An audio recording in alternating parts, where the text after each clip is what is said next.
Done.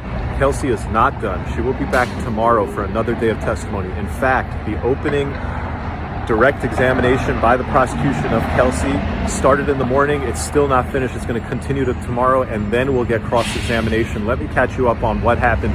Kelsey testified that everything that she had told prosecutors and investigators before, suggesting that Tori had shot at Meg, was a lie. That she did it, why? To protect herself.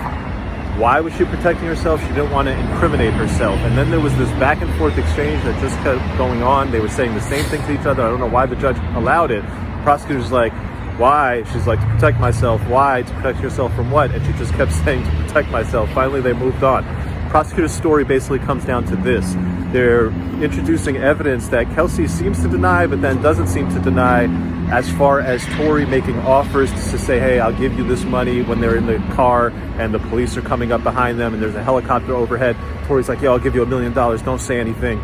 And she's like, I didn't take that. I didn't know what he was talking about. And then there's another meeting that happens later on between Tori and her. And she says, I didn't take any money.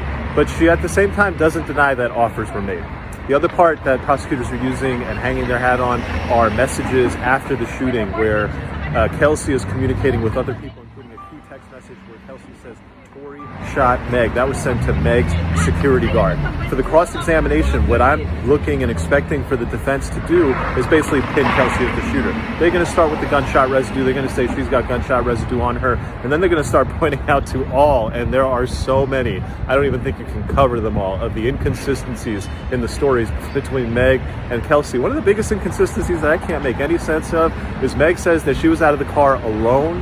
Kelsey says, no, we were both out of the car. She said that today in court, we were both out of the car when the shots happened. Kelsey vehemently denied that she saw any type of shooting, and she kind of kept saying that there were just gunshots that went off. She did not admit how. I think a juror is going to go one of two ways. A juror is going to look at this and say she's been paid off, she's lying for Tori, Tori is a criminal mastermind, guilty. I think a juror might look at her and say she's trying to protect herself from incriminating herself about being involved in this shooting. And so she's lying, and maybe she's the shooter, and that's enough for me to say reasonable doubt the prosecution hasn't met their burden. We shall see. This case is not ending anytime soon. Stay tuned.